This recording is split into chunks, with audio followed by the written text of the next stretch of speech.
지난 주간에 한국에서 또 한 번의 뉴스가 있었습니다. 아마 어른들은 다 아실 만한 인물이지만 우리 젊은 분들은 모르실 수도 있는데 김종필 전 총리가 이제 별세를 하셨습니다. 93세 일기로 별세를 하셨습니다. 한국 정치사에 아마 삼김 시대를 아마 다 기억하실 겁니다. 그리고 김종필 총재가 별세하심으로 드디어 한국 현대사에 삼김 시대가 최종적으로 막을 내렸습니다. 저는 개인적으로 그분의 정치적인 부분에 있어서 뭐 찬반의 여론이 있습니다만 저는 여기서 그거를 얘기하고 싶은 것이 아니고 그분이 돌아가시면서 자신의 묘비에다가 묘비명을 자기가 직접 적었습니다.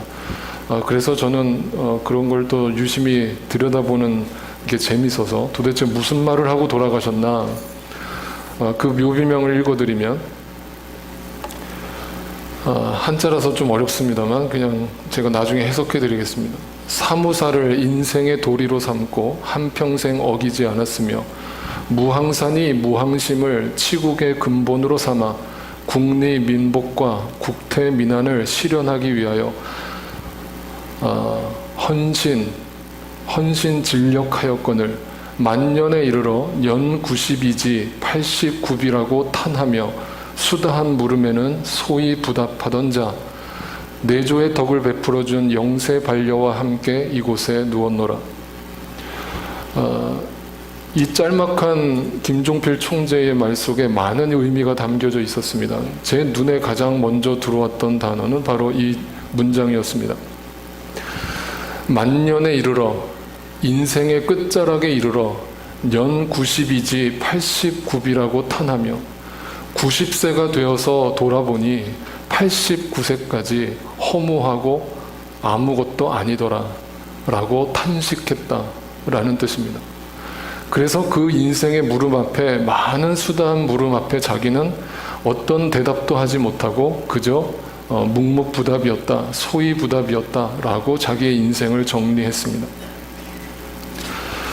우리 인간들은 참 어리석습니다. 인간은 경험하지 않고서는 결코 알 수 없는 존재들이기 때문이고 경험을 하더라도 금방 잊어버리는 존재들이기 때문입니다. 그래서 우리는 인생을 다 살고 나서 누구나 알고 있는 내용이지만 또 한 번 절감하면서 왜 나는 인생을 이렇게 살지 못했나? 왜 인생은 허무한 것인가라는 것을 남기면서 죽는 많은 사람들이 있습니다.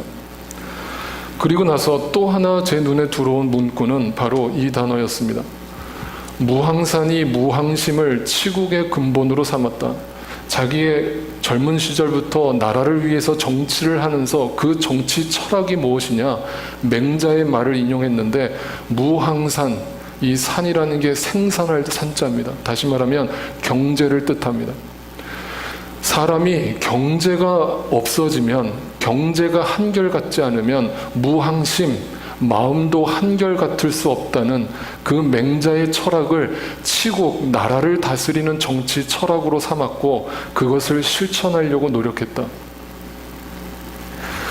무항산이 무항심, 어떻게 보면 너무나 당연한 말 같습니다. 우리나라 옛말에도 그런 말이 있습니다. 쌀독에서 인심 난다. 사흘 굶어서 도둑질 안 하는 사람 없다. 이런 거 생각해 보면 우리나라 60년대, 70년대 찢어지게 가난했던 시절에 김종필 총리 같은 또 박정희 대통령 같은 사람들이 어떻게 보면 무항산이 무항심을 실현하기 위해서 그 피땀을 흘린 것에 대해서는 누구나 다 인정할 겁니다. 그러나 그거는 세상 사람들의 관심이라는 것을 우리는 알고 있습니다. 그런데 제가 목사로서 너무나 놀랍고 또 충격을 받는 것은 세상 사람이나 교회 다니는 사람들이나 심지어 저 같은 목사나 이것에서 별반 다르지 않다라는 것입니다. 돈이 없으면 마음이 흔들려 버리는, 경제가 어려워지면 믿음조차 흔들려 버리는 이런 사람들을 우리는 주변에서 쉽게 찾아봅니다. 과연 우리의 믿는 자들의 삶은 어떤 모습이어야 할까? 오늘 성경은 이러한 삶을 반대로 얘기합니다. 한 가지 더 얘기하면 지난주 수요일날 우리가 월드컵에서 독일하고 아주 멋진 경기를 펼쳤습니다. 전 세계 언론이 깜짝 놀랐고 특별히 멕시코 사람들이 우리나라 사람들을 굉장히 고마워했는데, 제가 그날 수요일날 저녁에 집에 애들이 있어서 피자를 시켜 먹었는데 그 피자 배달하러 오신 분이 멕시칸이었나 봐요. 저한테 옷 보자마자 Are you Korean? 그러면서 갑자기 하이파이브를 저한테 하면서 너무 고맙다고 코리아 최고라고 막 난리를 치는 거예요. 그래서 야, 이 사람들 좋긴 되게 좋았나 보다 했습니다. 근데 안 좋았던 사람들도 있었습니다. 누가 안 좋았을까요? 물론 독일 사람들은 뭐 슬픔에 잠겼죠. 떨어질 줄 몰랐으니까. 그런데 독일 사람들 말고 또 한 나라가 슬퍼했습니다. 어디였을까요? 네, 중국이었습니다. 중국에 아시다시피 12억 인구가 있습니다. 이번에 월드컵 본선에 올라가지 못했던 중국 사람들은 당시에 카메라에도 잡혔는데 독일과 한국전인데 동양 사람들이 얼굴에다가 독일 국기를 그리고 독일을 응원하는 참 희한한 장면을 우리는 TV에서 봤습니다. 저 사람들이 한국 사람인가 일본 사람인가 했는데 나중에 알고 봤더니 전부 다 중국 사람이었습니다. 그 경기장 안에도 수천 명이 중국 사람들이 와서 실제로 독일을 응원했습니다. 그 이유가 뭘까요? 독일을 너무 좋아하기 때문일까요? 중국 사람들은 도박을 좋아합니다. 월드컵이 일어날 때마다 항상 스포츠 도박을 합니다. 그럴 때 모든 스포츠 전문가들이 독일과 한국전에서 승자를 누구로 뽑았냐면 99%가 독일을 뽑았습니다. 그래서 한국이 독일한테 이길 거라고는 1%의 점을 쳤습니다. 1%. 그러니까 월드컵 어떤 경기보다도 도박하는 사람들이 가장 관심 있는 경기가 독일과 한국전이었습니다. 아시면 아시겠지만 중국 사람들은 전부 다 독일한테 도박을 걸었고, 심지어 어떤 사람들은 전 재산을 거기다가 걸어서 어떤 일이 벌어졌느냐, 그 다음날 수많은 중국 사람들이 자살을 했습니다. 그래서 중국 정부에서 이것을 막기 위해서 이런 보도를 냈습니다. 독일을 응원하신 여러분, 침착하시고 투신 자살하지 마시라. 네. 왜냐하면 전 재산을 걸었거든요. 절대 한국이 이길 거라고 생각 못했거든요. 그들은 어떤 마음으로 살고 있는 걸까요? 그리고 어떤 마음으로 자살을 했을까요? 우리는 이 사람들을 한심스럽게 바라보지만 여러분, 솔직하게 고백합시다. 여러분과 저도 별반 다르지 않습니다. 그런데 우리는 교회를 다닌다라고 그 사람들 앞에 아닌 척하고 살 뿐입니다. 오늘 성경은 우리를 향해서 예수님이 이렇게 직설을 하시는 것을 보게 됩니다. 마태복음 6장 22절 본문을 같이 한번 읽어보겠습니다. 시작. 눈은 몸의 등불이다. 그러므로 내 눈이 성하면 내 온몸이 밝을 것이요 내 눈이 성하지 못하면 내 온몸이 어두울 것이다. 그러므로 내 속에 있는 빛이 어두우면 그 어둠이 얼마나 심하겠느냐. 여기서 눈이라고 기록되어 있는 이 단어에 주목해 볼 필요가 있습니다.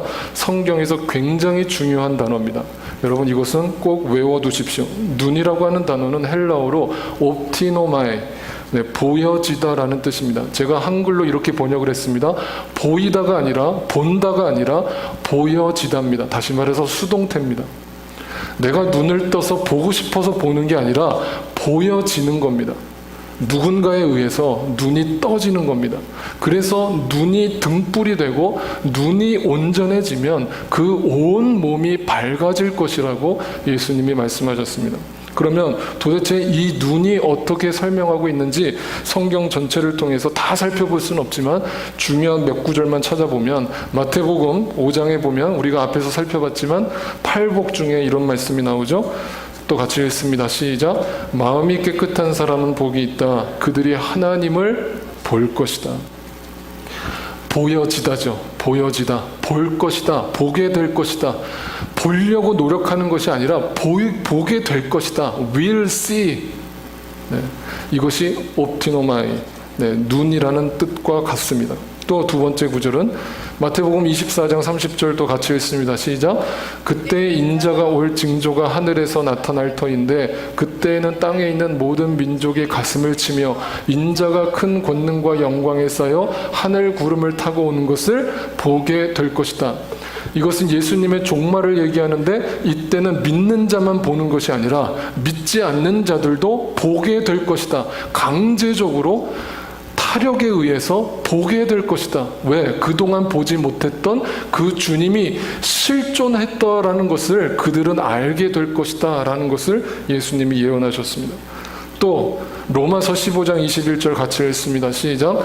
성경에 이렇게 기록한 바 그의 일을 알지 못하던 사람들이 보게 될 것이요 듣지 못하던 사람들이 깨닫게 될 것이다 한 것과 같습니다. 역시 shall see, will see, 보게 될 것이다.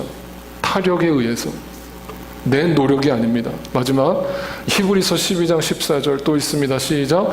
모든 사람과 더불어 화평하게 지내고 거룩하게 살기를 힘쓰십시오. 거룩해지지 않고서는 아무도 주님을 뵙지 못할 것입니다. No one will see.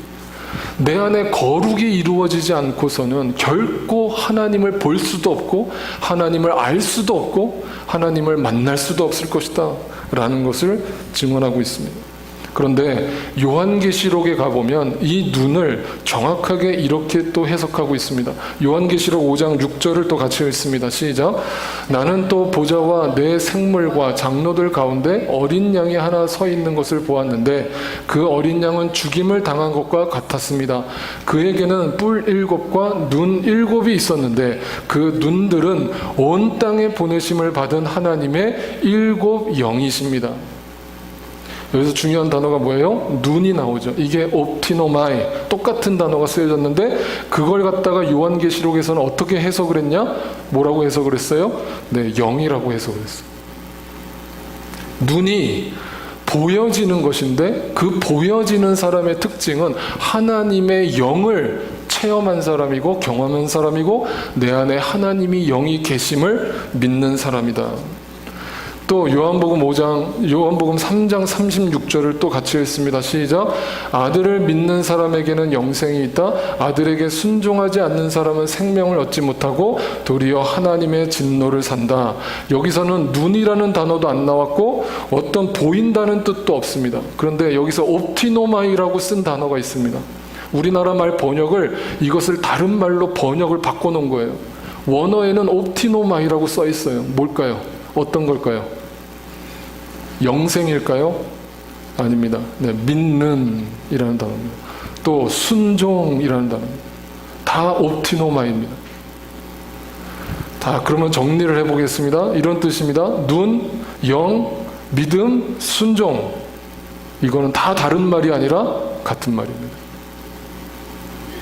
아시겠습니까? 내가 하나님을 봤다, 내 눈을 떴다 라고 얘기하는 것, 그것은 내 영, 하나님의 영이 내 안에 들어온 것이고 내가 하나님을 믿는 것이고 하나님 말씀에 순종하는 자가 눈을 뜬 자입니다. 순종하는 자. 언제까지 순종이요? 죽기까지 순종이죠. 그런데 이것에 대해서 요한복음에서는 이렇게 하는 것이 믿음이고 이렇게 하는 것이 하나님이 이 땅에 오셔서 예수님이 오셔서 복음을 전하신 목적인데 실제로 아까 그 중국 사람들이나 또 그 김종필 총리와 같은 안 믿는 사람들의 마음속에는 뭐가 존재하는가 이렇게 증언합니다. 요한복음 1장 9절에서 11절입니다. 또 같이 읽습니다. 시작. 참 빛이 있었다. 그 빛이 세상에 와서 모든 사람을 비추고 있다. 그는 세상에 계셨다. 세상이 그로 말미암아 생겨났는데도 세상은 그를 알아보지 못하였다. 그가 자기 땅에 오셨으나 그의 백성은 그를 맞아들이지 않았다. 여러분 구약에 보면 전도서를 쓴 왕이 있죠. 솔로몬 왕이죠. 솔로몬 왕이 everything is meaningless, 모든 것이 무의미하고 무가치하다. 아까 무항산이 무항심을 본질로 삼고 살았던 사람들이 결국 나이 90이 되어서 89세까지 모든 것이 다 허무한 것이구나라고 얘기하는 그 허무함을 솔로몬 왕도 고백했다고요. 그런데 우리가 착각하는 것은 솔로몬 왕도 그렇게 후회하고 인생을 마감한 줄 아는데 그렇지 않아요. 그 책을 왜 전도서라고 썼겠어요? 누구한테 전도하는 목적으로 그 책을 쓴 거예요. 그럼 뭐냐면 솔로몬 왕이 말년에 깨달은 게 뭐냐면 내가 모든 것을 다 가져갔지만 내가 여전히 보지 못한 상태로 하나님을 알지 못한 상태로 살았던 모든 시간들이 다 무의미하고 무가치하고 허무하더라. 그런데 마지막 전도서가 어떻게 끝나냐면 너희 청년들아 너희가 젊을 때에 주 너의 하나님을 기억하라. 거기서 나오는 청년이라는 것은 젊은 청년들을 얘기하는 것이 아니라 죽기 전에 이 말입니다. 죽기 전에 인생이 허무하다는 걸 아는 너희들아 주 너의 하나님을 기억해라. 그 하나님께 눈을 떠라. 그 하나님의 말씀 앞에 순종해라. 그것이 잘 사는 것이고 그것이 복된 인생이라고 바로 솔로몬 왕은 얘기했던 것이죠. 그런데 대부분의 사람들은 여전히 그 예수 그리스도가 이 땅에 오셨음에도 알지 못하고 보지 못하고 맞아들이지 않습니다. 요한복음 9장에 가보면 예수님께서 소경을 고치시는 장면이 등장하는데 그 소경을 고치시고 나서 이런 말씀을 제자들한테 주셨습니다. 또 같이 읽습니다. 시작. 예수께서 또 말씀하셨다. 나는 이 세상을 심판하러 왔다. 못 보는 사람은 보게 하고 보는 사람은 못 보게 하려는 것이다. 못 보는 사람은 보게 하고 보는 사람은 못 보게 한다. 이게 도대체 무슨 말이에요? 보는 사람은 축복해줘야 되는 거 아니에요? 그러면 여기서 본다는 말은 옵티노마이일까요? 그냥 눈으로 본다는 뜻일까요? 네, 눈으로 본다는. 무슨 말이냐면 예수님이 이것을 비유적으로 비꼬아서 얘기를 하셨는데 차라리 하나님이 안 보여요. 진리가 안 보여요. 내가 아무것도 모르는 무지한 존재예요. 라고 얘기하는 사람은 보게 될 것이다. 그런데 나는 다 알아. 나는 세상 이치를 다 알았어. 내가 지금 나이가 몇 살인데 내가 모르는 게 어딨어? 아, 성경? 나 다 알아. 라고 하는 사람은 보지 못하게 만들려고 주님이 오셨다. 네. 이렇게 얘기하니까 당시에 주변에 있던 제자들과 바리새인들은 이렇게 얘기합니다. 9장 40절입니다. 예수와 함께 있던 바리새파 사람들이 이 말씀을 듣고 나서 말하였다. 바리새파 사람들이 누구예요? 율법주의자들이에요. 그 율법주의자들이 하는 말은 뭐냐면 우리도 그렇다면 눈먼 사람이란 말입니까? 그럼 우리도 여전히 소경이란 말입니까? 라고 예수님 앞에 반문합니다.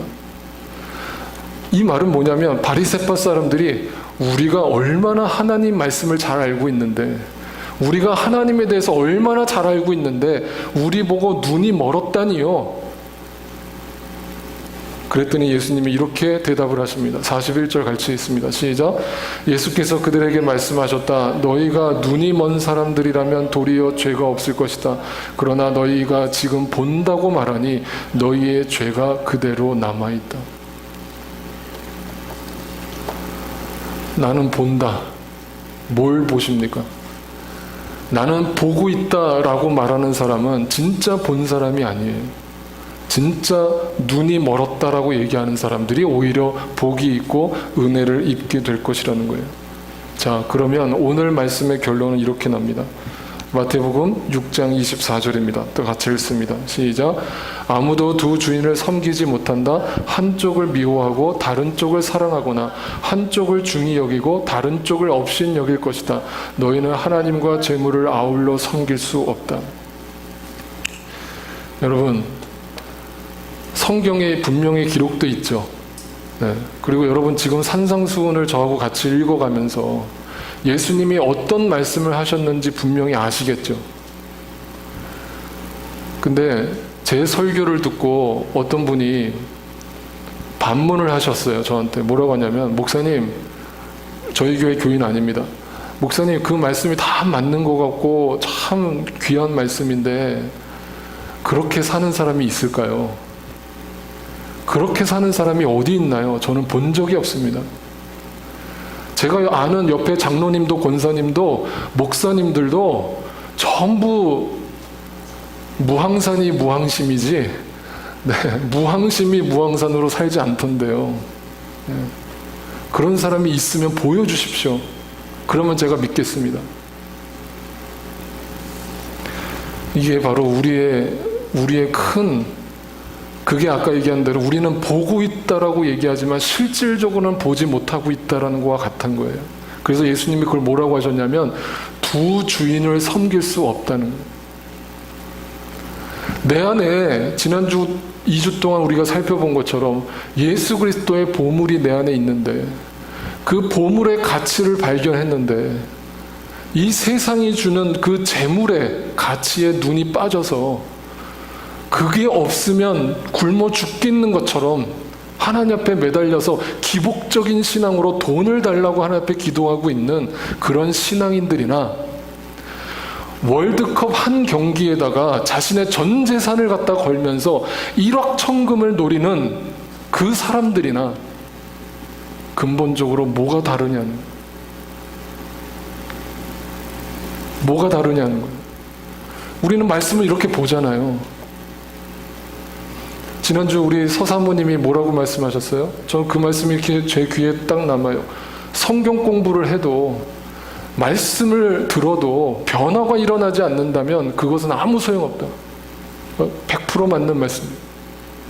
오늘날 크리스천들의 큰 과오는 머리로만 하나님의 말씀을 이해한다는 거예요. 여기서 저도 예외가 아닙니다. 제가 말씀을 준비하다가 어떤 목사님이 쓰신 칼럼을 읽었어요. 그리고 그 목사님의 그 칼럼 속에서 제가 200% 공감을 했습니다. 그 글을 마지막으로 읽어드릴까 합니다. 10여 년 전 목회가 가장 어려울 때 제일 큰 타격은 경제적 어려움이었다. 교회 렌트비 내기에도 버거운 교회 재정 문제로 인해 사례비를 받지 못하고 몇 년은 지내다 보니 온통 빚투성이에 몰리게 되다시피 하였다. 한동안은 사모가 일을 해서 집 렌트비라도 충당해 주었기에 집 렌트비는 그런대로 감당을 해나가면서 생활을 하였는데, 어느 날부터 허리가 아프다고 일을 못할 지경이 되다 보니 집 렌트비도 못 내는 실정이 되어버린 것이다. 이대로 있을 수가 없었다. 먹고 살기 위해서는 나라도 돈을 벌어야겠다는 생각이 자리 잡으면서 일거리를 찾아보았으나 목사에게 적당한 일이 있을 리가 만무했다. 결국 얻은 일자리는 콜택시를 하는 일이었다. 일을 한다는 것이 결국 쉬운 일은 아니었다. 하루 12시간, 13시간 일을 하는 것이 보통 체력으로는 감당하기 어려운 중노동이었다. 이렇게 일을 해서 번 돈이 생활에 큰 도움이 되었다. 그래서인지 욕심이 생겼다. 쉬는 날도 일을 하면 돈이 들어오는 재미가 점점 나를 유혹하고 있었다.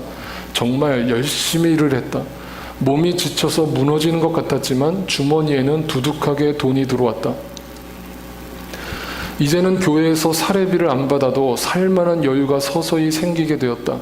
이렇게 돈벌이에 주력하다 보니 이제는 목회보다는 돈 버는 일이 더 큰 나의 삶의 목표가 되어버렸다. 목회는 부수적인 나의 삶의 일부분이 되어버린 것이다. 어느 날 손님이 웨체스터에 있는 박스우드라는 도박장을 가자는 것이었다. 장거리 손님이라 한 번에 목돈이 되는 일이라 쾌재를 부르면서 운전을 하였다. 뒤에 앉은 30대 중반의 젊은 분이 연실 담배를 피워댔다. 창문을 열어놓아도 소용없다. 담배 연기에 질식할 것 같았지만 손님에게 담배를 삼가달라고 말을 할 수가 없었다. 자동차 백밀러로 그의 얼굴을 보니 눈이 이미 마귀에게 사로잡힌 모습이었다. 순간 내 귀에 의심스러운 소리가 들린다.